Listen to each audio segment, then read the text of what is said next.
Hey everyone. So I find it both annoying and illuminating when a poet who has obvious talent beats me to expressing the words that I wish I had expressed myself.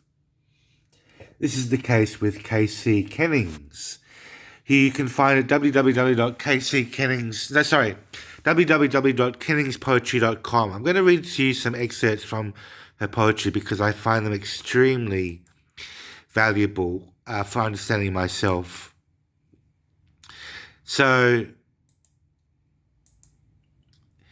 she talks about her younger self and she writes a letter to her younger self, and these are some of her words. Dear younger me, you do not need to be more like them. Lean into yourself. They will tell you later they wish they were more like you. They will recall none of the things you were insecure about. They will remember only the way your singing voice echoes from under the stairwells. Stop beating yourself up for all of your imperfections. Let go of it. It isn't real.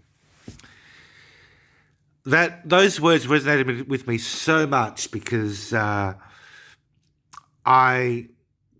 when I look back at my younger self, I think of myself in terms of in the context of being with my mum all the time, because I was made highly dependent on my mum. But the thing is, I was also extremely unique as an individual, and I've lost so much of that edge, that charisma through trauma and suffering experiences. But my point is that I was such a different person then, and I think that the difference and the character that I had then was so profound that it's something that I should be celebrating rather than diminishing in my older years. Now, also, she wrote this poem. I'm going to read to you the parts which I found were the most important. So pretty much all of it except the last couple of verses.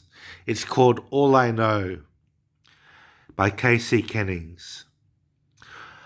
All I know. I don't know when it started, the hiding. All I know is that I woke up one day and realized no one really knew me.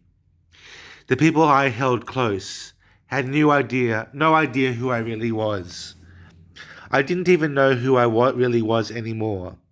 So I spent a season sorting through the rubble and clutter of my self-image, finding forgotten treasures in the things I loved and left behind, separating the things that really mattered to me from the things I hoarded because I thought they made me look impressive or approachable, or because everyone else kept them.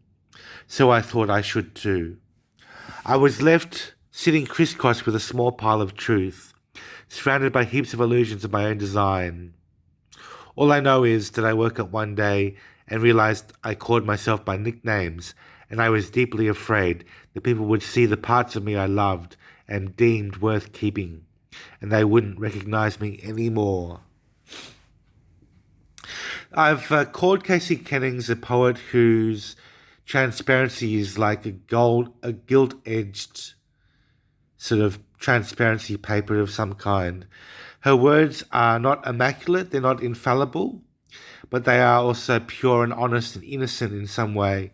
And it's that which strikes a chord with me so brilliantly in her poetry, some of her poetry.